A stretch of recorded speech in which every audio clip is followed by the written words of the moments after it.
What if I told you there's a simple number that can instantly tell you whether a rental property is a gold mine or a money pit? Investors use it every day to separate great deals from bad ones, and today I'm going to show you exactly how to calculate it and use it to your advantage.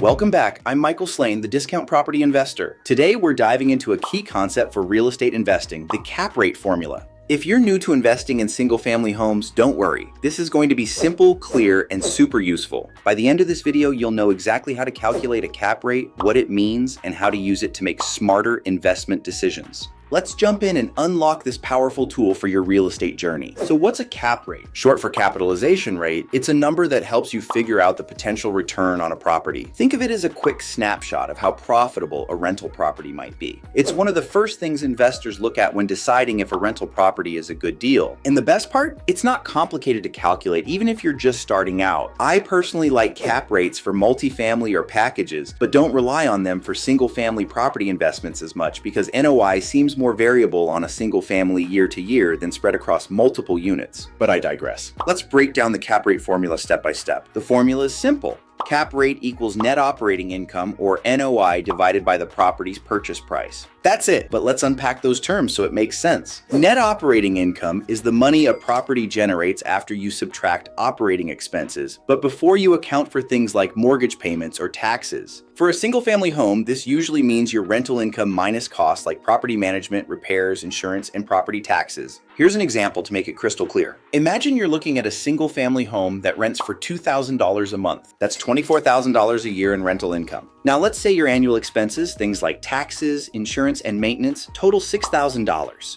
Subtract that from your rental income and your net operating income is $18,000. If the house costs $200,000 to buy, you divide $18,000 by $200,000. That gives you a cap rate of 0.09, or 9%. So this property has a 9% cap rate, meaning you could expect a 9% return on your investment each year, assuming you paid cash and there's no mortgage. Now, what does that 9% cap rate tell you? It's a way to measure the property's profitability and compare it to other investments. A higher cap rate, like 8% or 10%, usually means a better return, but it might come with more risk, like a property in a less desirable area. A lower cap rate, like 4% or 5%, might mean a safer investment in a hot market, but your returns are smaller. For single-family homes, cap rates typically range from 5% to 10%, depending on the location and condition of the property. Why is this useful? Cap rates help you compare deals apples to apples. Let's say you're looking at two houses. One has a cap rate of 7% and the other is 4%. The 7% property is likely a better deal for cash flow, but you'll want to dig deeper to understand why the cap rate is higher. Maybe it needs repairs or is in a tougher neighborhood. Cap rates also help you spot overpriced properties. If a house has a low cap rate compared to similar properties in the area, it might not be worth your money.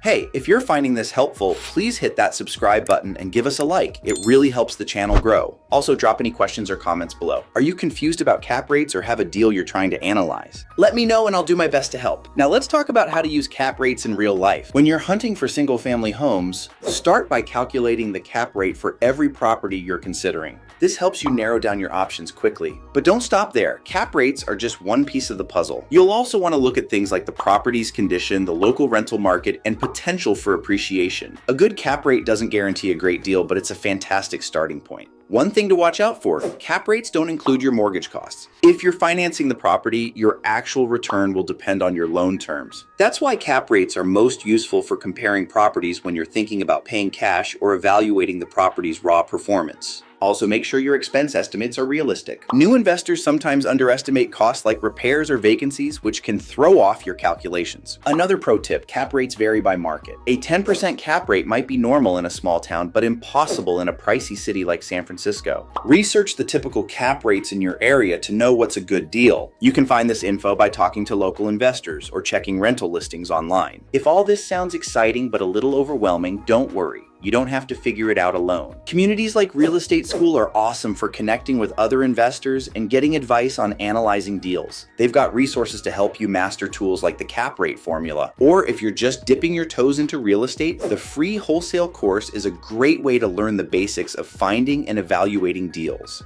Both links are in the description, so check them out to keep learning. The cap rate formula is your secret weapon for spotting profitable single-family homes. Start using it and you'll feel way more confident evaluating deals. The more you practice, the easier it gets to spot winners and avoid duds. Thanks so much for watching, folks. If you want to dive deeper into real estate investing, check out Real Estate School or the free wholesale course. Links are in the description. They're awesome resources to help you grow your skills. Also, be sure to watch our other videos on real estate investing for more tips to build your portfolio. Drop a comment, hit that like button, and I'll see you in the next one.